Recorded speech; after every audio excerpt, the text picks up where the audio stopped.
Japan is breaking its own radioactive records as huge amounts of beta-ray emitting substances have been discovered at another reactor at the crippled Fukushima power plant. Meanwhile, the government says the decontamination work scheduled to be completed by March may take another 3 years. And for more, we're now joined live by Alex Kerr, an expert on Japan.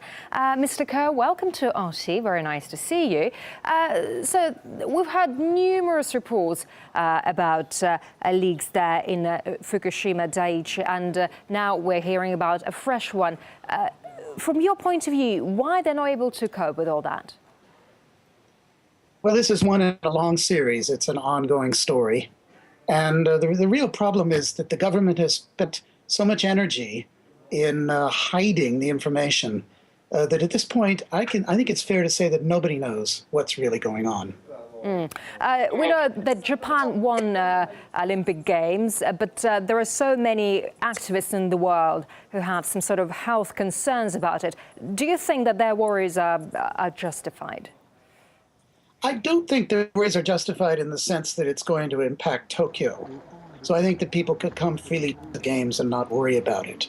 But that area of Japan, Fukushima Prefecture and the areas around it, are going to be seriously affected for decades, or maybe a century.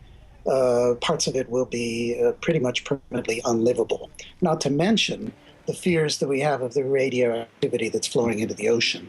And no one can imagine what the long-term effects are going to be on sea life and many other things. There have been media reports that the containment tanks that have been leaking there were built by inexperienced employees who basically were rushing to build them. Does that suggest that there are lots more secrets we don't know about?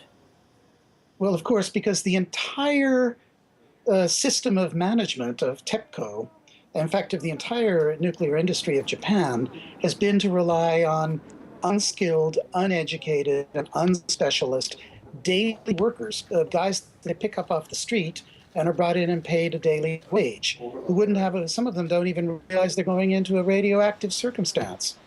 It's not professional. It's a comedy of errors, and the tanks are just one of many structures that were built hurriedly, without expertise, without consulting international specialists. It's fair to say that it's a big mess and it will get worse. Experts say Japan is obviously failing to safely clean up the plant and needs help from outside. Do you agree? I do agree. I think it's very difficult for Japan to do that for reasons of national pride, and also because as soon as you bring in the outsiders, it upsets this thing that they call the nuclear village. That's a term we use in Japan for the scientists, the academics, the bureaucrats, the politicians, and the contractors and the operators. These cozy, interrelated situations where anyone who comes in from outside and demands a certain amount of openness and professionalism will upset that nice situation. So it's very difficult to actually bring them in and make use of them. Alex Kerr, expert on Japan. Mr. Kerr, thank you very much indeed for that. We appreciate it.